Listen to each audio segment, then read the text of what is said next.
ما تقولش حاجة حلوة، قول زملكاوية. الزمالك كان جاهز أكتر، كان فايق أكتر، كان مجهز المباراة أحسن، لعب أحسن، قفل مفاتيح لعب الأهلي. ما تقولش علشان الأهلي وحش الزمالك كان أحسن، لأ، الزمالك كان أحسن لأنه كان جاهز للمباراة وعارف هو هيعمل إيه. مدرب الزمالك ضحك على مستر كولر، ومستر كولر اداله الفرصة ان هو يضحك عليه.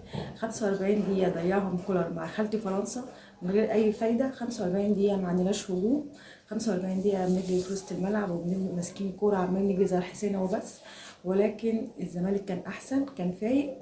حتى جمهور الزمالك كان فايق اكتر من جمهور الاهلي. الف مبروك لجمهور الزمالك والمدرب. وقلت لكم قبل كده ان انا متفائله بالمدرب ده، وفعلا كان عندي حق. مدرب كويس وهيعمل حاجه. اي نعم التقدم ببطء، لكن هو شغال. متقولش حاجه حلوه، قول زملكاوي.